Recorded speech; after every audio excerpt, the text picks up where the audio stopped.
食べ物まるっと研究所です。今回は卵の体への影響についてお話しします。卵を毎日食べると体がどうなるのかな？食べ過ぎたらデメリットはあるのかな？気になっている人も多いと思います。今日はこのような疑問を論文や専門機関の研究をもとにして看護師の視点で全て解消していきます。また動画の後半には1週間毎日ゆで卵を食べたらダイエット効果はあるのか？私が実験した結果も発表しますので、ぜひ最後までお楽しみください。卵で健康な体を作るための参考になれば嬉しいです。それでは卵を毎日食べるとどうなるのか、卵のメリットから言ってみましょう。卵のメリット一つ目は、筋肉を作るサポートをしてくれるです。卵は良質なタンパク質が豊富に含まれています。タンパク質を摂取すると筋肉の合成や回復をサポートしてくれて、筋力や筋量の増加に関係することが知られていますよね。卵に含まれるタンパク質は体に必要なすべての必須アミノ酸をバランスよく含んでいて、吸収効率もとても高いです。体内で効率よく吸収されて筋肉合成に活用されやすくなります。特に運動後に卵を摂取することで、タンパク質が比較的早く補給されて筋肉の合成が促進されます。ボディービルダーの人たちが卵を積極的に食べるのも納得ですね。卵のメリット2つ目は心血管の健康維持です。以前は卵に含まれるコレステロールを過剰に摂取すると動脈硬化や心血管疾患のリスクを増加させるなんて言われていましたよね。でも最新の研究ではその見解が変わってきたんです。実際食事で摂取するコレステロールが血中のコレステロール値に影響がある場合もあります。ただこれはコレステロールだけではなくて飽和脂肪酸やトランス脂肪酸の摂取との相互作用が重要と言われています。卵だけを食べて血管に悪影響があるというわけではないということです。そして卵には健康にいい脂質であるオメガ3脂肪酸が含まれています。またビタミン D、ビタミン B12 などの栄養素も心血管の健康を促進して動脈硬化や心臓病のリスクを低くする助けになる可能性があります。卵のメリット3つ目は目の健康です。卵黄にはルテインとゼアキサンチンという抗酸化物質が豊富に含まれています。これらの抗酸化物質は網膜の中央の黄斑部にとどまって目の網膜を保護する役割を果たしています。黄斑部にとどまることで有害な紫外線やブルーライトを吸収して網膜に浸透していくことを防いでくれるんです。これによって目の健康をサポートして加齢黄斑変性や白内障などの目の病気のリスクを減らす効果が期待できます。卵のメリット4つ目は認知機能向上です。卵には脳の健康や認知機能の維持に関係があるコリンという栄養素が含まれています。アメリカの研究でもコリンの摂取量が多いほど視覚的な情報を記憶する能力や認知能力が高かったとする研究結果が発表されています。また卵にはコリンの他にも神経伝達の機能を維持したり神経伝達物質の合成をサポートするビタミン B 群や脳の酸化ストレスを軽減して認知機能低下を抑制するビタミン E も含まれています。受験勉強中の中高生から認知機能低下が気になる高齢の方まで卵の認知機能の向上は嬉しい効果ですね。卵のメリット5つ目はダイエットをサポートです。卵は比較的低カロリーな食品でありながら消化に時間がかかり満腹感を促す効果のあるタンパク質を豊富に含んでいるので食事に卵を加えると食事全体の満足感が高まって食べ過ぎや間食を抑えることができるんです。また卵のタンパク質は代謝を活性化させて体脂肪の燃焼を促進してくれる働きもあります。さらに卵には代謝をサポートしてくれるビタミン B 群やミネラルも豊富に含まれているのでエネルギーの効率的な利用や脂肪燃焼を促進してくれてダイエットに役立ちます。このように卵には様々なメリットがあって毎日食べることでそのメリットも高くなります。でも食べ過ぎには注意が必要です。そんな卵を食べ過ぎた場合のデメリットをお話しします。卵のデメリット1つ目はアレルギー症状が出るかもです。もともと卵アレルギーを持たない人が卵を食べ過ぎたからといって新たにアレルギーを発症するわけではありませんが、幼少期に卵アレルギーを持っていて成人になるにつれて克服してきたという人は注意が必要です。そんな人が卵を食べ過ぎると再度卵アレルギーの症状が出現する可能性があります。卵アレルギーの一般的な症状は皮膚のかゆみや発疹、消化器系の不快感、呼吸困難などがあります。重篤な場合、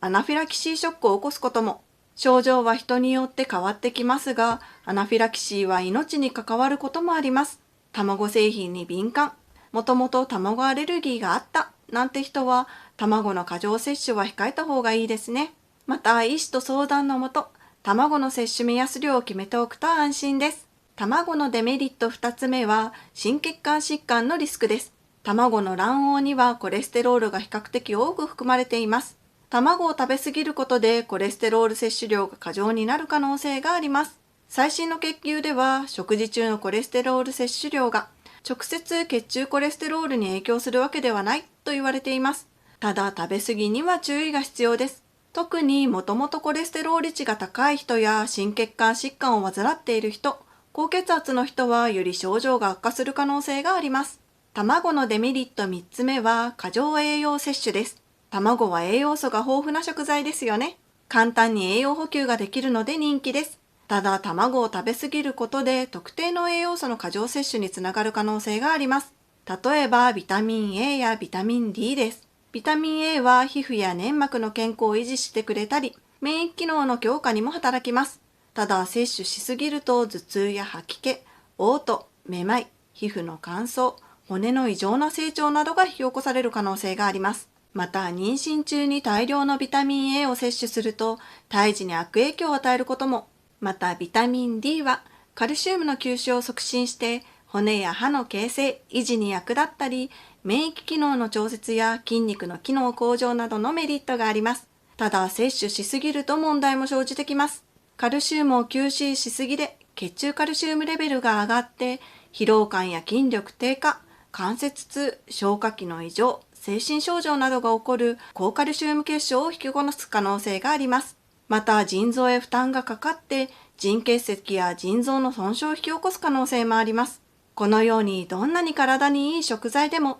食べ過ぎると様々なデメリットがあります。1日2日卵を摂りすぎたからといってすぐに健康被害が出現するわけではありません。ただ、長期的に食べ過ぎると体に影響がある場合があります。じゃあ、卵の適正量はどれくらいなのと思いますよね。厚生労働省の卵黄レシチンの摂取目安量やアメリカ農務省が公表している摂取量の基準を考えると、健康な成人で1日1個から2個が適量です。ただ、一人一人の体格や活動レベルによって必要な栄養素量は変わってきます。また、卵以外に何を食べるかによっても栄養のバランスは変わってくるので、全体的な栄養バランスを見ながら摂取量を調整していく必要があります。適正量を守って最大限効果を引き出していきたいですね。そんな卵ですが、食べ方に注意点があります。卵と一口に言っても、生卵、ゆで卵、卵焼き、目玉焼きなど、いろいろな食べ方がありますよね。卵メインじゃなくてもクッキーやパンケーキ、スープなどでも使われています。卵をどんな風に摂取するのかは一人一人の好みや生活スタイルによって変わってきて、ゆで卵は好きだけど生卵は苦手なんて人もいるんじゃないでしょうか。どんな食べ方をするにせよ卵を摂取することで、タンパク質をはじめとする様々な栄養素を取り入れることができることに変わりはありませんが、食べるときには2つ注意点があります。食べ方の注意点1つ目はサルモネラ菌に注意です。卵の殻や卵内にはサルモネラ菌が存在する可能性があります。なので生卵や半熟卵はサルモネラ菌感染のリスクを高めてしまいます。サルモネラ菌感染をすると腹痛や下痢、発熱、悪寒、吐き気や嘔吐などの症状が出ます。一般的には感染から12時間から72時間後に症状が現れることが多いです。特に免疫機能が低い高齢者、乳幼児は症状が重くなる可能性があるので注意が必要です。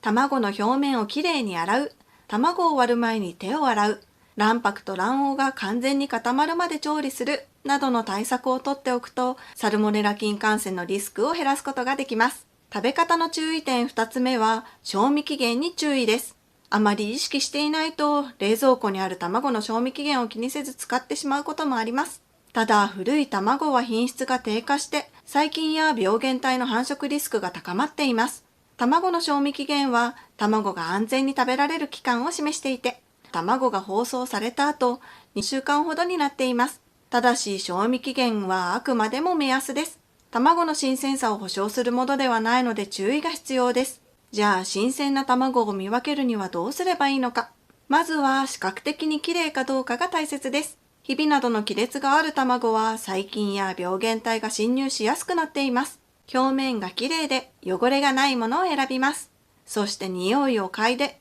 異常な匂いや腐敗の兆候がないことも確認します。これだけでも体に悪影響のある卵を見分けることができます。もっとしっかり確認したい場合は、水につけてテストする方法もあって、新鮮な卵は水に沈んで、浮いてくる卵は古くなっている可能性があります。この方法なら卵のパックについている賞味期限の紙を捨ててしまったなんて時でも卵の新鮮さを見分けることができるので便利です。次に卵と相性のいい食材もあるのでお話しします。卵は単体で食べても美味しいですが、合わせることでより効果を期待できる食材もたくさんあります。卵と相性のいい食材一つ目はトマトです。卵とトマトってオムレツにしたりサラダにしたり一緒に使われることも多いですよね。卵とトマトを組み合わせることで得られる健康効果はたくさんあります。トマトには体内の活性酸素を除去して老化の原因となる酸化ストレスから体を保護するリコピンと呼ばれる抗酸化物質が含まれています。そして卵の黄身には抗酸化作用を助けるビタミン E が含まれているので、卵とトマトを一緒に摂取することで抗酸化作用の相乗効果が期待できます。またトマトと卵、どちらも多くのビタミン、ミネラルを含んでいるので、組み合わせることで栄養素を効率よく摂ることができます。そしてさらに、トマトと卵の組み合わせは目の健康にもいい影響があります。トマトのルテインやベータカロテン、卵のルテインやゼアキサンチンといったカロテノイドが眼性疲労の軽減や加齢黄斑変性などの病気の予防に役立ちます。卵と相性のいい食材2つ目は納豆です。納豆に生卵を入れて食べる。朝食でよく見かける光景ですね。卵の動物性タンパク質と納豆の植物性タンパク質。良質なタンパク質をバランスよく摂取できるので、体を若々しく保つことができます。また、それぞれが豊富な栄養素を含んでいるので、合わせることでより多くの栄養素を摂取することができます。特にビタミン、ミネラルなど不足しがちな栄養素を補給できるのは嬉しいですよね。ただ、納豆と合わせる場合は卵黄のみにすることが大切です。卵の白身には納豆に含まれる体にいい成分を体外に排出してしまう物質が含まれています。卵と納豆、どちらの栄養素もしっかり体内で活用するためにも注意していきたいです。卵と相性のいい食材3つ目は青魚です。卵と青魚。あまり効かない組み合わせですよね。でも食材としての相性がいいんです。スクランブルエッグとかオムレツに青魚を加えるだけで栄養価を高めて様々な健康効果を得ることができます。マグロ、サバなんかの青魚には心血管の健康をサポートする効果がある EPA と DHA というオメガ3脂肪酸が豊富に含まれています。これを卵に含まれるコリンと一緒に摂ると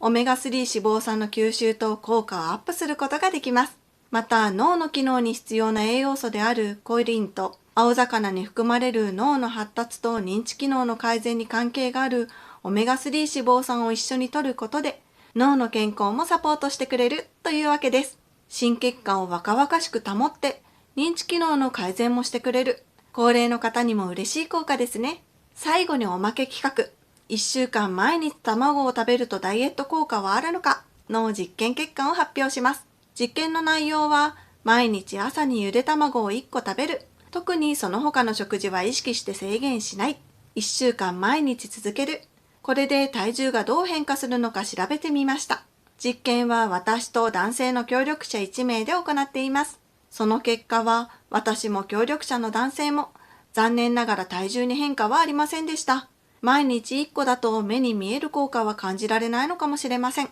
ただお腹が空いた時にお菓子の代わりにゆで卵を食べるなど、ダイエットに悪影響のある食べ物の代わりに卵を食べると効果が出ると思います。今回は卵のメリットなど、体に与える影響についてお話ししました。何事も適切な量の摂取とバランスが大切です。美味しい卵を適切な量食べて、健康な体を作っていきたいですね。また特定の疾患がある方は医師の指示のもと摂取するようにしてください。あなたが健康な毎日を送れるよう願っています。このチャンネルでは食べ物の体へのメリットを中心に役立つ情報を定期的に発信していますので、見逃さないようぜひチャンネル登録もよろしくお願いします。ご視聴ありがとうございました。